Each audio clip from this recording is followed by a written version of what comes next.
Good afternoon. This is Elliot Clark. I am the CEO and publisher of HRO Today magazine. We are the producers of the HRO Today Forum to be held in Philadelphia starting April 30th through May 2nd this year. And we are the managers of the HR Outsourcing Association. Welcome to another presentation of the HRO Today educational webinar series. Today we're going to talk about sales recruitment. We're going to talk about what are the missteps and the mends. We have a great panel of speakers taking part in today's presentation. Our speakers are Jed Milstein of Executive VP of Human Resources at TransCentra. Jed joined TransCentra in 2011 as EVP of Human Resources. Prior experience is he was the lead HR executive for Cerberus Operations, an advisory company, providing strategic oversight for executive teams and board comp committees. We also have John Wilson, the CEO of WilsonHCG. For those of you who don't know what HCG stands for Human Capital Group, because recruitment is not just about recruitment, it's about human capital. John is the founder and has a very hands-on approach. WilsonHCG is a company covered by HRO Today, one of the fastest growing and most successful recruitment process outsourcing and HR consulting firms in the universe. Let's talk a little bit about WilsonHCG. It has been successful in providing recruitment process outsourcing and consulting services since 2002. They were our global enterprise leader in RPO, which means they are an organization that has scored very well in our customer satisfaction surveys.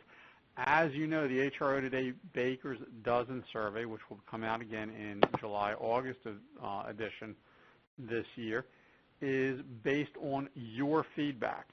The actual practitioners take part in a survey. Last year we had over 900 surveys. WilsonHCG, one of the top rated companies in the industry. And they have a client list to be envied. Fortune 500 companies, mid-sized organizations, major private equity firms rely on them to help build their organization. So today we're going to talk about a number of different topics. With that, let me turn it over and welcome John to talk about what topics we're going to be discussing. Elliot, thank you very much for the introduction. That was very nice. And thank you for hosting this and these informative webinar series. Also, I'd like to thank Jed Milstein for joining today. Jed and I have had the pleasure of working together at a few different organizations. When I first met Jed about 9 years ago, he was running, or 8 years ago, running staffing at ADP, and then again at Broadridge and Cerberus, and now the CHRO at TransCentra. So thank you, Jed. So to understand, I guess our agenda today, to get into it a little bit, is one thing we've noticed is there's a lot of challenges and missteps that occur within sales recruitment. A lot that usually happens because companies and organizations feel like sales recruitment is just like everything else, and it's not. Then we're going to discuss how to create a strategic plan to support sales recruitment and sales staffing. And then a big key that it often goes miss in sales talent is how these people are interviewed and how they're onboarded. It's such a key thing that sometimes is missed as sales leaders choose to hire, sometimes in a cavalier mentality, different from other parts of the business where it becomes more structured.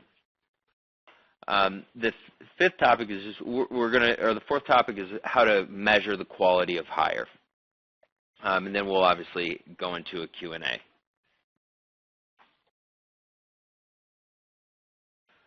So this is where we're going to discuss really why we decided as an RPO, why it was important to segment into a niche of being able to have a function of our business that is sales talent optimized. And really it was driven from three main functions. First, we have a passion for sales recruitment. It is something that we've done for 10 years. We've placed over 10,000 sales reps with our clients. So the experience would be number two, and last would really be the results. We know we're very, very good at it and can provide very good guidance and consultation to our clients. John, was this a particular issue when you decided to create a focus around sales recruitment? Is this a problem you were finding that was sort of a commonality amongst because you've got a very impressive client list, but was this something they were all sort of asking for, all frustrated with, that led you to decide to open this STO service? Absolutely, Elliot. It became our entry point into many organizations when they were maybe even with another RPO and realized they had trouble with sales talent, or it was a client coming to us and truly having difficulty understanding why the sales talent had to be done differently, or the whole recruitment process needed to be different than what they were used to. And there's a few factors that go into that. Is recruiting for even your front-level exempt roles and the lower non-exempt roles, often it doesn't need the high touch that sales recruitment and technology, for that matter, needs. Again, and then hiring managers understanding, you start to understand when CHRO gets a report and it has a deck of all of the time and process for candidates, and they never understand why sales hiring, the time and process is so much longer. And so it were all this education that needed to take place, and then also the sourcing and pipelining and all of those things that go on behind it was something that companies needed to know how to do, and it wasn't as easy as doing the typical recruitment process that works in other pieces of the business.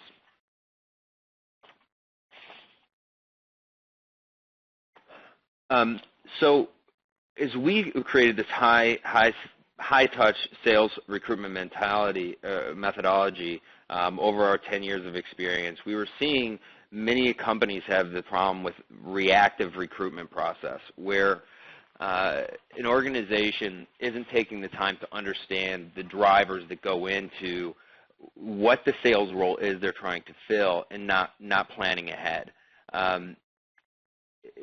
The strategies that are being put in place by organizations when they're doing sales recruitment, it becomes much more proactive than reactive, which is typical in other forms of hiring. The second was poorly planned sourcing strategy with very little research done on the front end to understand what the market could actually yield. Over-focus on advertisement, job boards, things of that nature, which again could work in other functions of the business but aren't something that is going to be effective in sales. Another big piece that sales organizations need to understand is what their corporate DNA looks like. What is the culture, what drives success in that organization, and transfer that into how they hire or plan on hiring individuals to go out and represent that company to the market. And lastly, the disorganized interview process in onboarding. This is, and Jed, I know will speak a little bit more about this, but we see the interview process range from organizations that, and this is my favorite, when a hiring manager will say to a sales rep after their interview, well, call me back in 3 days if they're interested, if you're interested in moving to the next step. And really it's a test to see if they'll call back in the next day because they're aggressive, or something, this old school mentality of how salespeople should be hired. That just leaves complete disorganization increased time in process, and an overall bad experience for the candidates when they either become hired or, equally as important, is when they are not given the job. And then once they do come on board, what is that like? Most times sales organizations, it's a team atmosphere, and how is that onboarding done? Is it something that before they come in the door, there's a video or something that is showing who they are, and so the team already knows them and they're welcomed in? Or is it, which we've seen in many cases, where it's almost a initiation process of somebody coming into that's new to the organization, which really does not help. So, Elliot, I think great time to introduce Jed. Well, yeah, and I want to, first of all, remind everyone you're listening to the HRO Today educational series webinar on sales, missteps, and Mends, featuring John Wilson of HCG. We're about to meet Jed Milstein of TransCentra. Now, first, before we have any discussion about TransCentra or sales recruiting, Jed, I know you're a Michigan grad. You were at the game last night, so I just want to find out, are you still emotionally up to doing a presentation today? Okay. It's very challenging, but yes, I am. Okay, good. All right, folks. John, Jed is a brave man and probably just a bit hungover, so we appreciate him taking part in this. TransCentra, Jed, I know it's one of the largest providers of actually outsourcing. So you guys are a financial and accounting outsourcer, what we call FAO outsourcer, providing outsourced billing, imaging, and payment processing platforms and software. So you work for companies managing their treasury operations, providing innovation, automation, et cetera. And you've got some of the biggest names in the financial world and the retail world in utilities, et cetera, as your clients. So before I ask you the question I wanted to ask you, Jed, which was,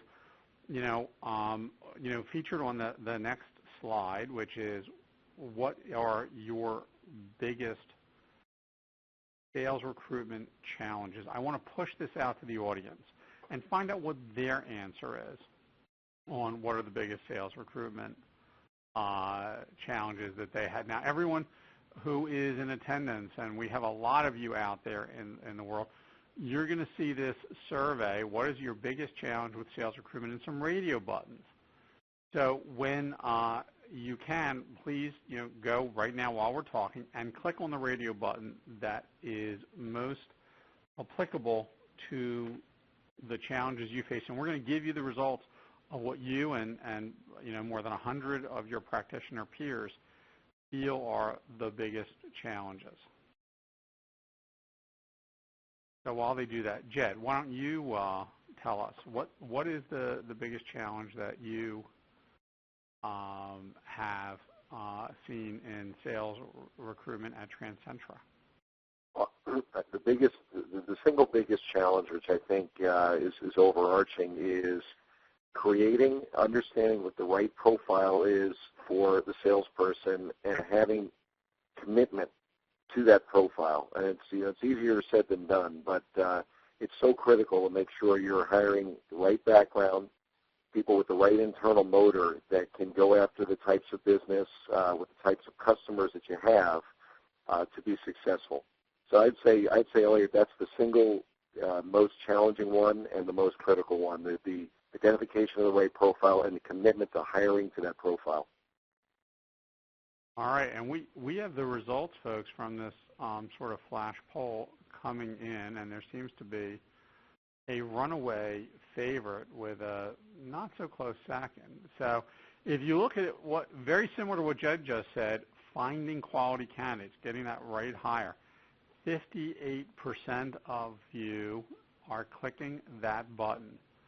24% are saying it's a lengthy interview process, that the process of actually getting people on board. So those two numbers added together are literally somewhere in the vicinity of 82%, almost 59 and 24, 83% of folks either say it's finding quality candidates or the interviewing process itself.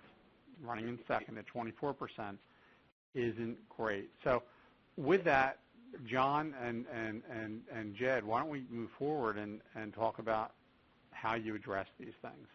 Yeah, Elliot, it's interesting that those were the top two responses, because if you think about it, if you actually find a very good candidate and you find good sales candidates, and then you have an interview process that's way too long, many times those people will self-select out. So it's interesting results. As Jed had mentioned, a big piece of this is from finding the talent to tightening interview process, et cetera, it's having a strategic plan before you go into hiring.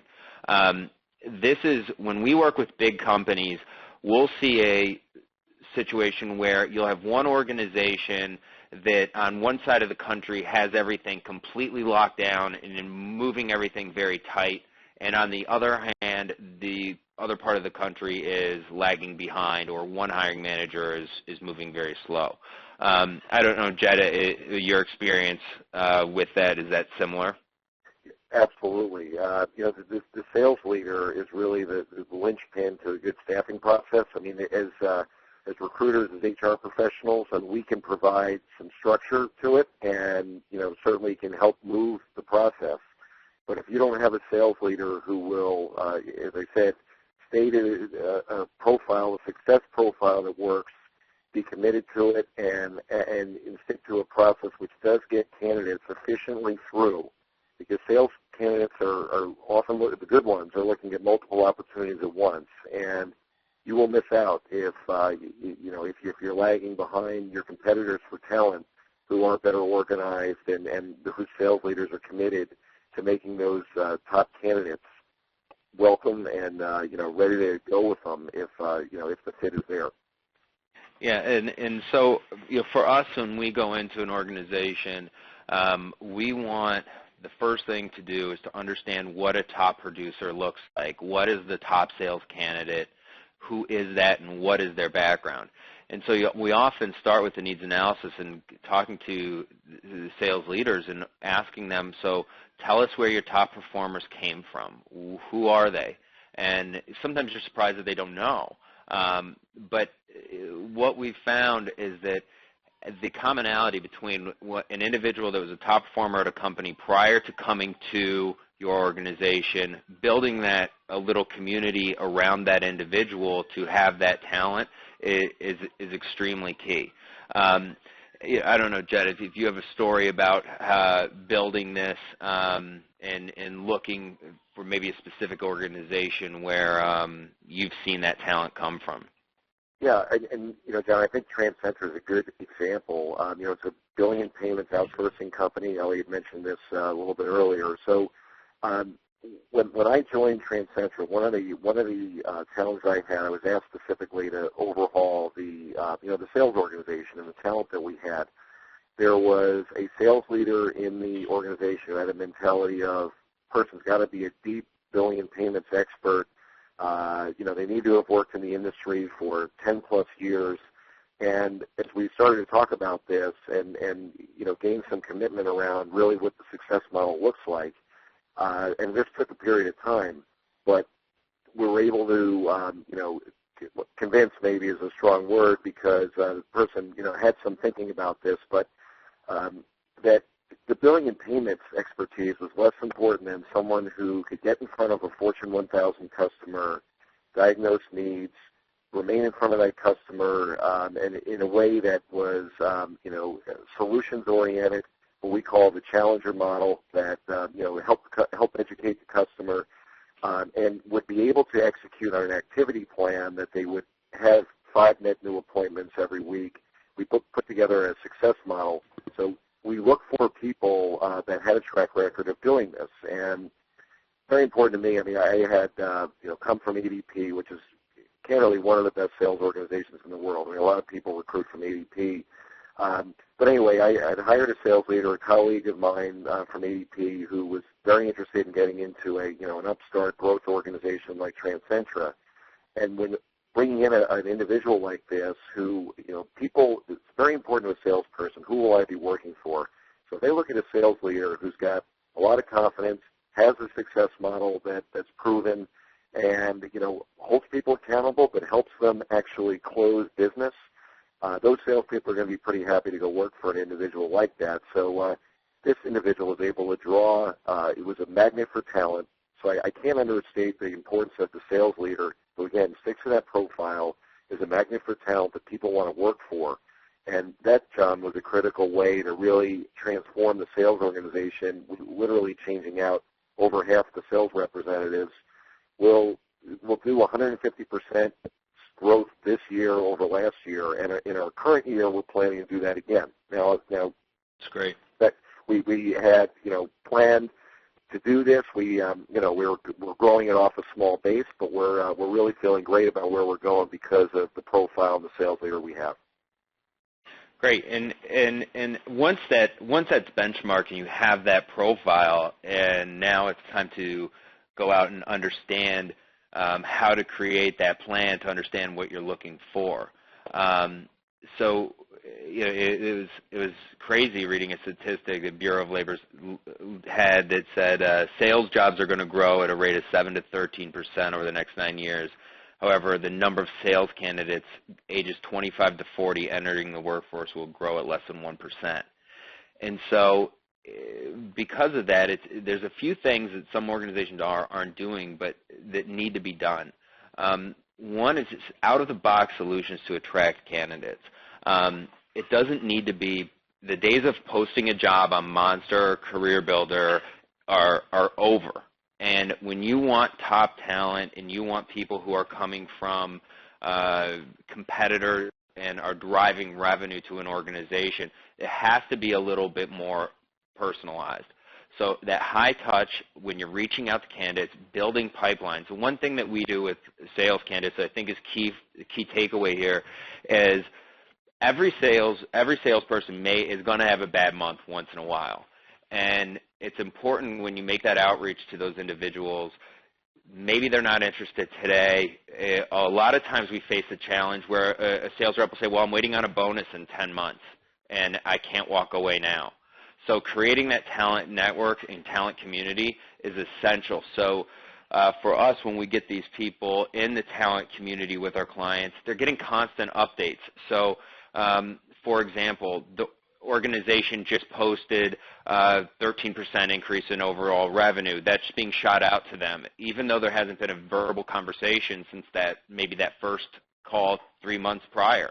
But giving them updates on what is going on that's exciting about the organization, every once in a while you'll get that response back and say, I'm now interested, let's restart the conversation. Second is the employment branding. As Jed mentioned, people want to work for a leader that they can follow, that has a clear plan and a roadmap to success. So branding your organization and understanding that your corporate brand is not the same thing as your employment brand. So in gearing that even specifically towards sales folks can only benefit. So giving them highlighting people who have had success, highlighting sales leaders. So when you're sending that weekly, monthly, quarterly outreach to these people in your talent network, it's showing them real results of real people having a lot of success and giving them an understanding of what it's like to work at your organization. Third is employee referrals work so well with salespeople. I always equate it to nurses and salespeople. They all know one another. You think of nurses all go into the same hospital. Salespeople are a lot of times selling to the same companies. So a lot of them know each other. They know intimately of what the offerings are of the other organizations, and they are your best source of hires because they have a knowledge base of those individuals. Going on to understanding competitive research, and I know, Jed, you did a lot of that as you were determining the organization and the people who you were going to bring on. Would you mind sharing a little bit about that? Well, sure. I mean, when the past where I've been working through a sales hiring process, a staffing process, I always look at a contrast group. We look at our top performers, and then look at people who have not been as successful. And we've actually built some pre-employment assessments around that. And there's, of course, a number of organizations that can do this for you. But it brings a little more science to it when you profile around your top people who frankly, in most sales organizations, are about 30% of the sales force, 30% selling, call it 70%, 75% of the revenue. So you really want to focus on what those people are doing, what makes them successful, where they're coming from. And, you can easily do that in an organization, knowing it's the most objective function within a company. Either you're successful in hitting your plan or you're not, and, what are those people doing? I've always spent a lot of time, John, with the HR team and the sales leaders studying that. That's a really good point, and understanding who is in the market with you, going after the same talent. Additionally, we always hear this where you go in and you talk to a head of sales in an organization, and we say, well, we want to do market research. We really want to understand what that market's going to yield and build a strategic plan around it. And usually it's met with, okay, well, why do we need to do that? And it's very similar when you're building out a sales plan, or a large retail shop is opening up a new restaurant. They're going to do data research. They're going to understand what the demographics are of where who's going to come into their location. It's very similar with sales staffing, that you need to understand the market, and that leads in, and it's another webinar at some point, but the importance of diversity and understanding how important a diverse workforce is to a sales organization as well. The next thing that we wanted to discuss is the screening and interview process. This is my favorite topic, and probably the most easy that can be changed within sales recruitment from a ideological standpoint, but the hardest to actually implement. So just discussing interview process for a second before we get to onboarding. It's all over the board, and I mentioned at the start of the call where you'll have, especially very successful sales leaders, will hire in somewhat of a cavalier mentality where, oh, I met with this lady for 2 hours. She's very good. She can sell what we're doing. There's so much wrong with that. Salespeople don't, any of you that have ever sold anything, you want to feel like when you sell something, you've accomplished something.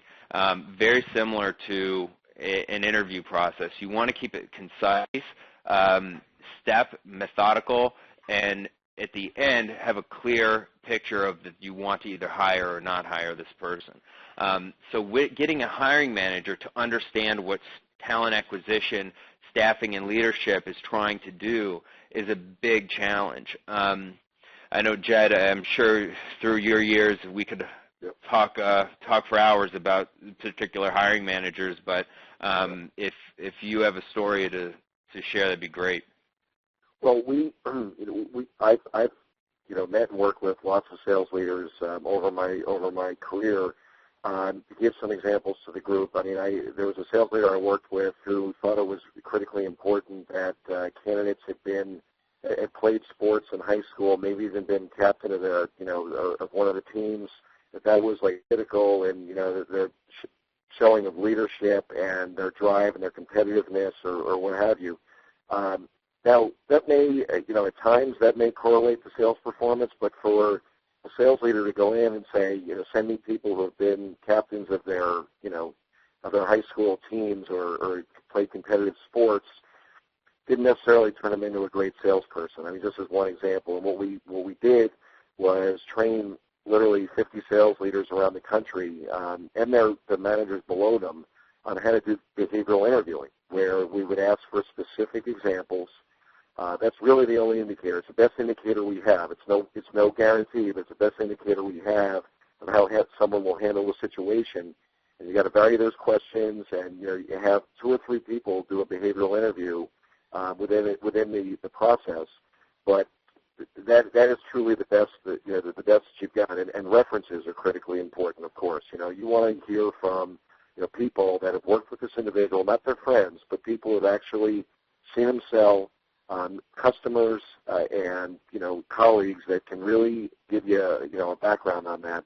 So getting deeper and a little bit more scientific, and as I said, a pre-employment test is one that I've used in the past also, that if well correlated to your good performers versus those who haven't performed, can give you a little bit more science, just as this behavioral interview does in your references.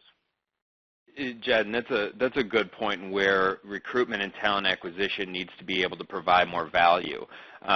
Just sending a candidate that's gone through a 25-minute, 30-minute screen to a hiring manager is not effective. The recruiter needs to be able to ask behavioral-based interviews, needs to be able to do those references on the front end, especially for mid and high-level sales roles, where by the time a hiring manager receives that resume, there should be enough information there for that hiring manager to know, A, if they do want to proceed with that candidate and even have an interview, because unlike many other positions in an organization, when a sales leader is not in the field or actually selling, revenue is actually being lost. So the recruitment process on the front end needs to be much more in-depth and high-touch than, say, for other types of positions. And Jed, you brought up a good point about assessments and what the benefit is. And so we know there's so many different assessments out there. Some that are done for large organizations on the front end of the process to measure. They're simple tests to measure the aptitude or how they compare with the current sales force, all the way to very in-depth personality-type profiles that are happening on the back end before a hiring decision is made. What do you see to be the most effective in your experience? Well, the one that I found to be most successful, most successful, but it was also candidly was pricey, was one that we did with the Gallup organization. But they really, it's very deep in contrasting your top performers with those who haven't been successful and delivering something that's proven with kind of narrowing that funnel depending upon your sales organization. And the example I'm giving you, we had high turnover. We needed to put a lot of candidates through the funnel, and John's organization helped us with that. I mean, we upped the quality greatly once we did go with the RPO, but getting candidates into the funnel and then really selecting them through this process of an assessment and then the behavioral interviewing, et cetera. But one thing, John, I wanted to add to what you said, and it's very true for the audience. You want to, up front as recruiters, we want to provide the best screening that we can, which involves some of these steps.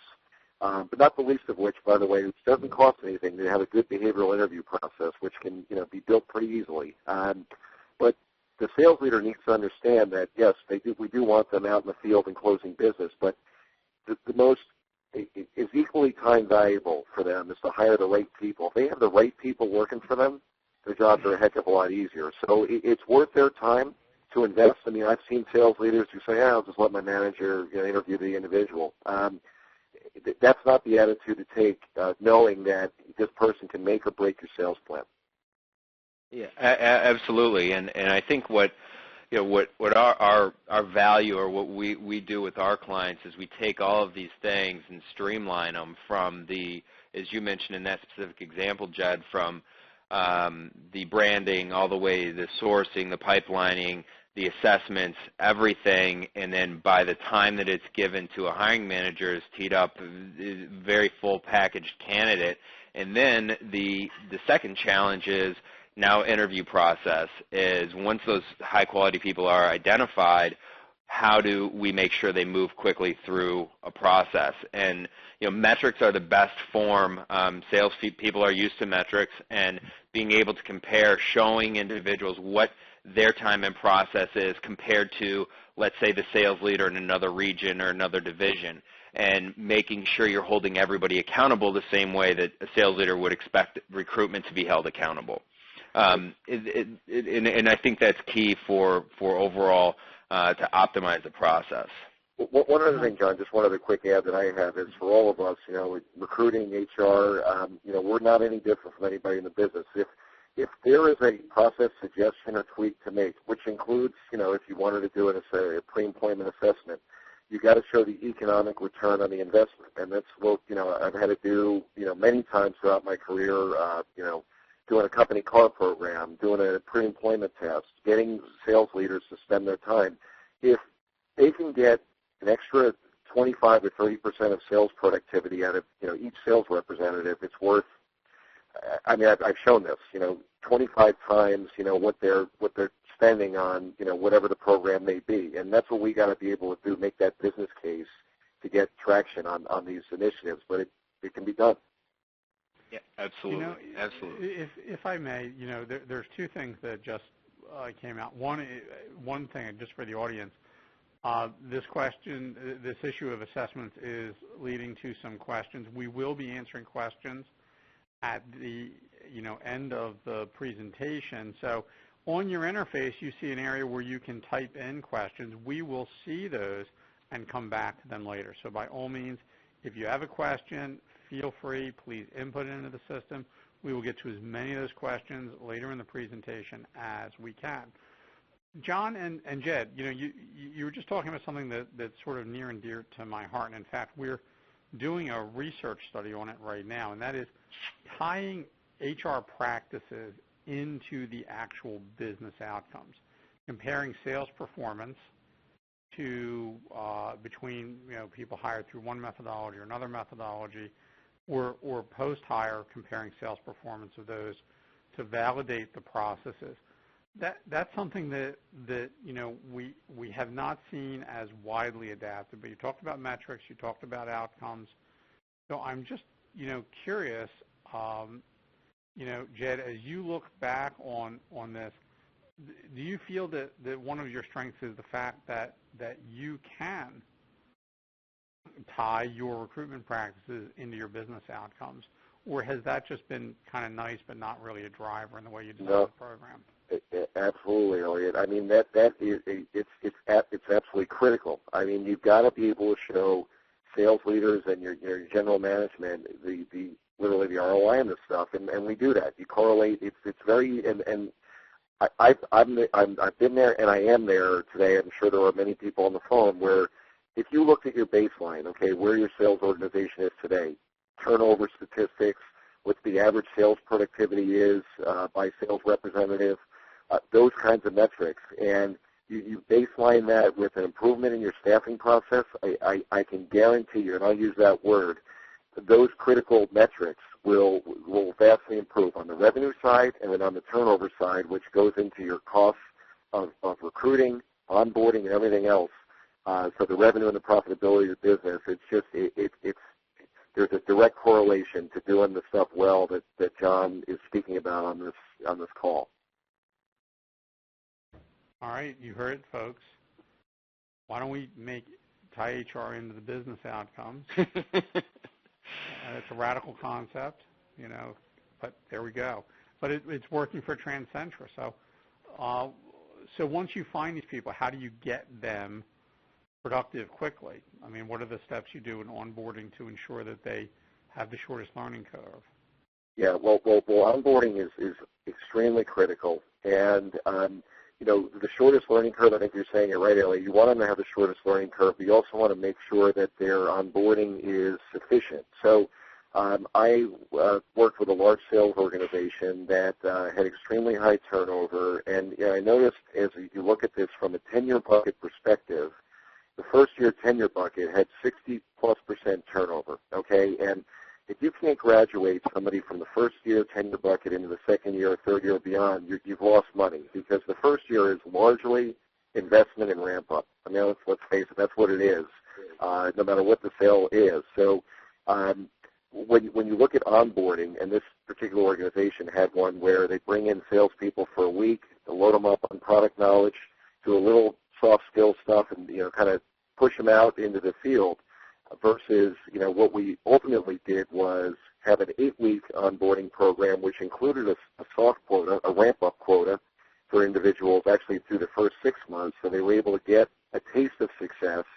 And all of a sudden, people were staying. I'm saying all of a sudden, kind of, jokingly. I mean, it's very easy to just, give people a little bit more onboarding, give them the opportunity to taste some success, because ultimately that will drive whether or not they want to stay and will stay and be more productive. So that 60% first-year turnover rate was cut in half by looking at, who we were staffing and how we were staffing. I know we've spoken extensively about that, but also then moving into the onboarding process, what you were alluding to make sure those individuals taste success and are successful through that first year, graduate into higher sales productivity years 2, 3, and beyond. Okay. Yeah, Elliot, I think it's imperative that when the onboarding occurs, as Jed had mentioned, that they have a good sense of the organization and the overall goal of the organization, not just what the quota is that's sitting in front of them, and feeling a part of, because a lot of times the salespeople are the ones that are driving that results that many CEOs have to go and talk to at Wall Street and say, this is our number, this is our revenue, and here's how we got there. So salespeople especially need to feel a part of that.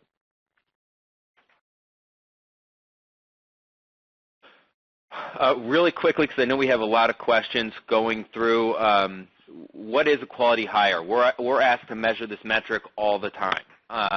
And how do we understand that? For us, it breaks down into, obviously, with salespeople, their quota is everything, how much revenue they're actually bringing to the organization, and looking at that on a whole. Hiring manager and then manager satisfaction of the candidates that they're seeing.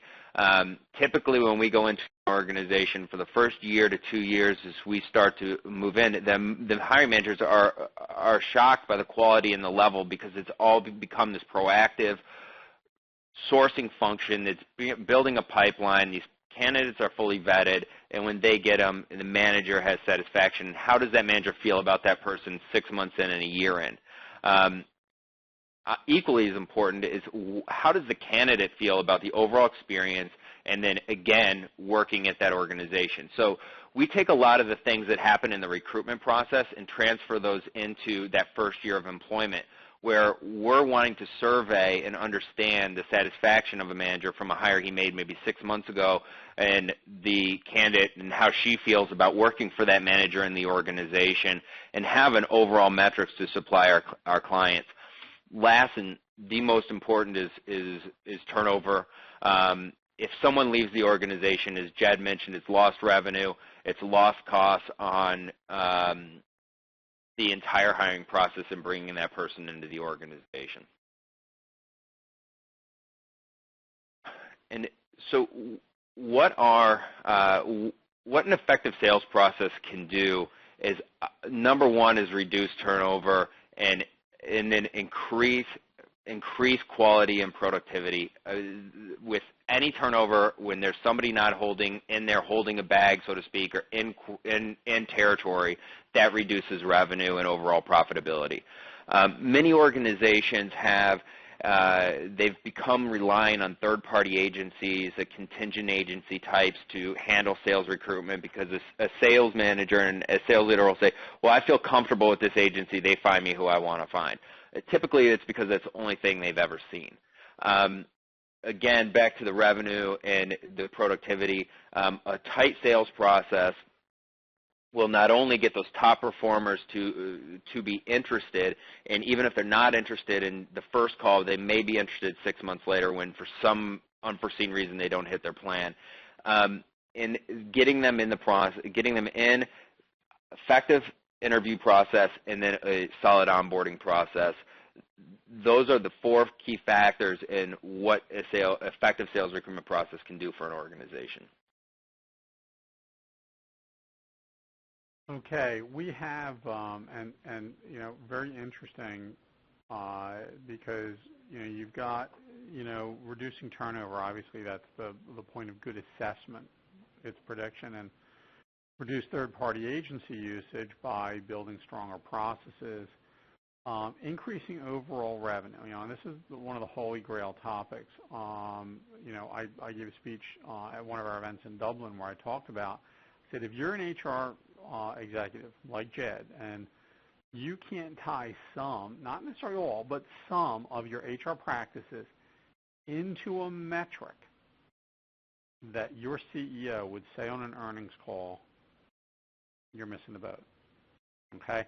And clearly, sales, that's usually the number one metric, sales and profitability, number one, or two, or tied for first, that the CEO will talk about. So sales recruitment really is the kind of easy, kind of leading edge of this argument, okay, for HR practices.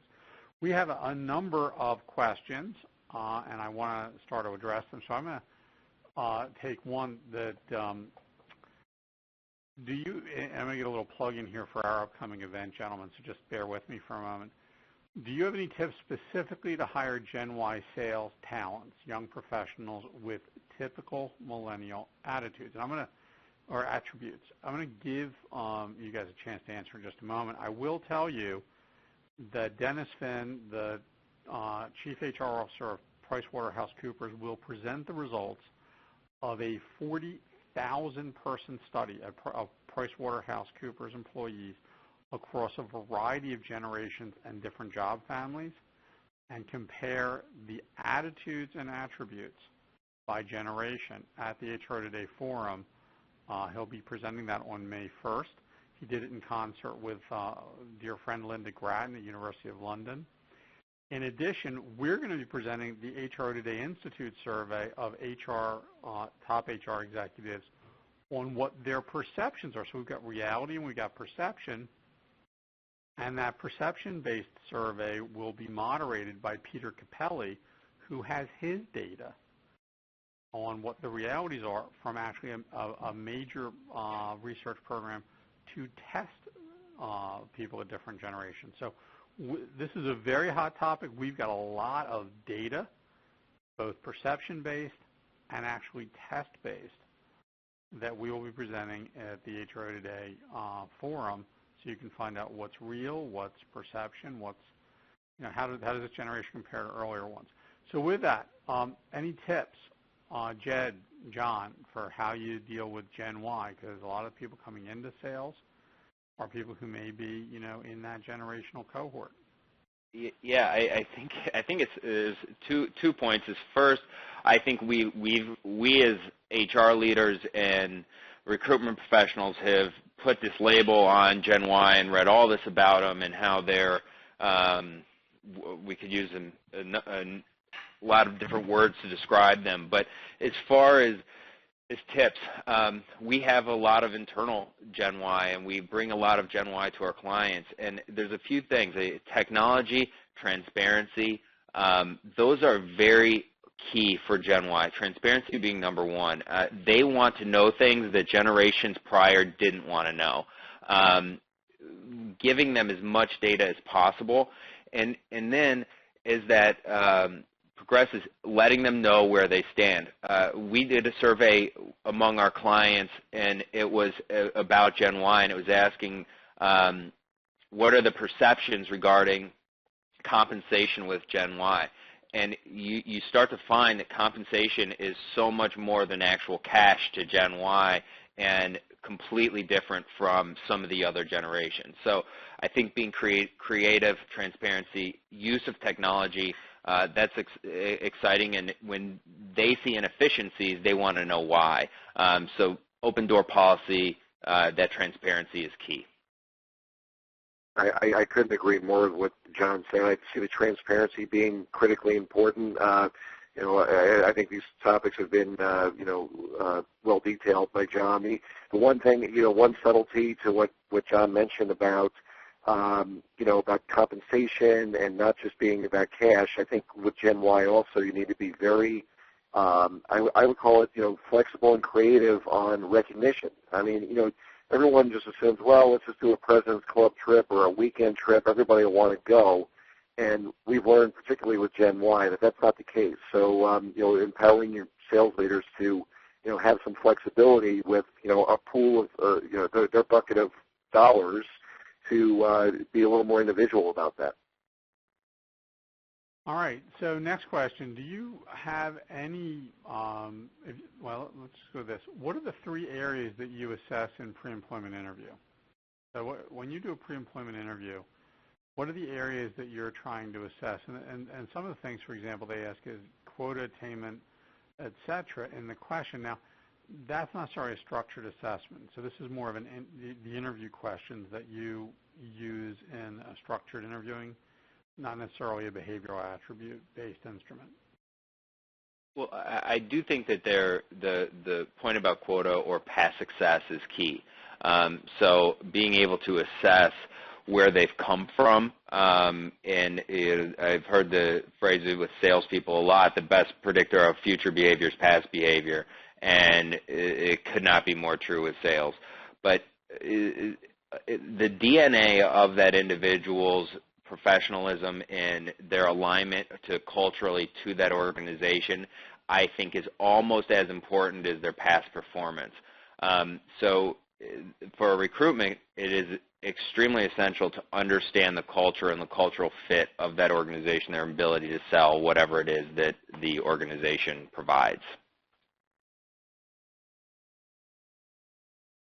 Right. I agree. And you can't always, find this. Depends on what type of salesperson you're looking for. I'm saying how much experience, but if you get into an experienced sales role in particular, I mean, I'm looking for people that I know will they'll want to eat their shoes if they're not making sales plan. I know that sounds flip, but it's just people that.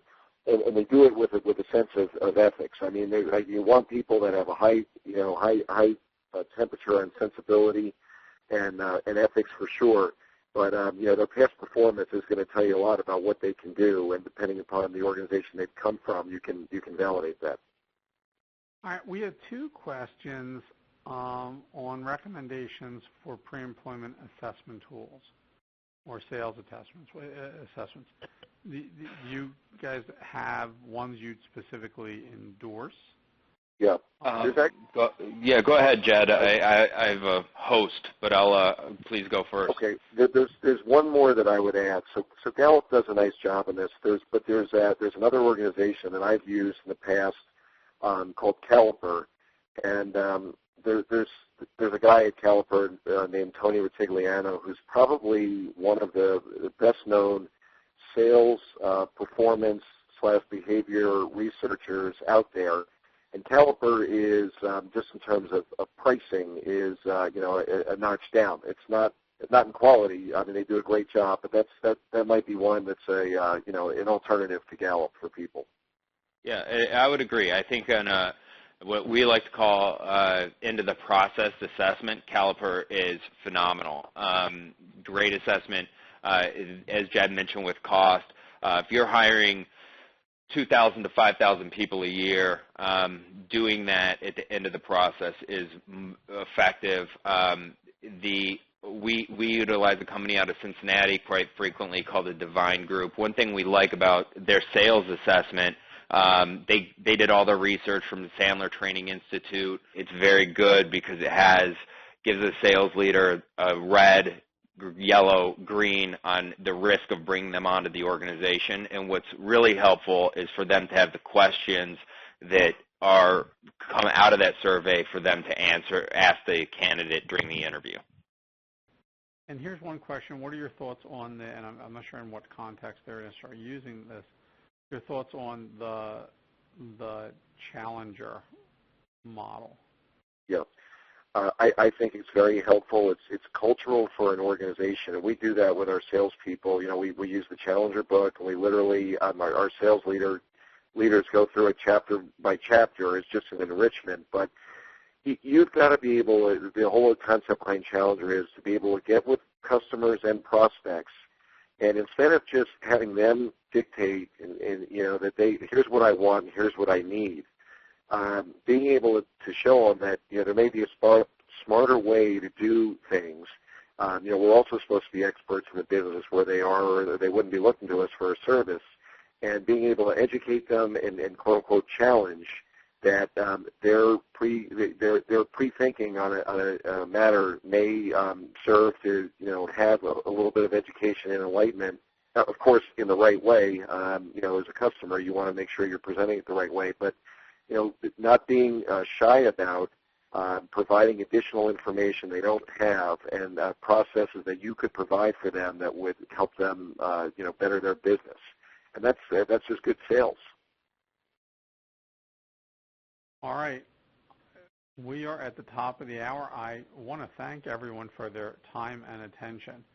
I want to thank Jed Milstein of TransCentra for sharing his experience in working with sales recruitment. I want to thank John Wilson, CEO of WilsonHCG, for sharing his perspectives based not only on the TransCentra case study, but a number of others that he's been part of. And most of all, I want to thank the audience for staying with us. We hope you found this, both informative and entertaining. We hope to see you in Philadelphia on April 30th through May 2nd at the HRO Today Forum, where we will be looking at this issue and many others. So once again, thank you, and have a great day. Thank you.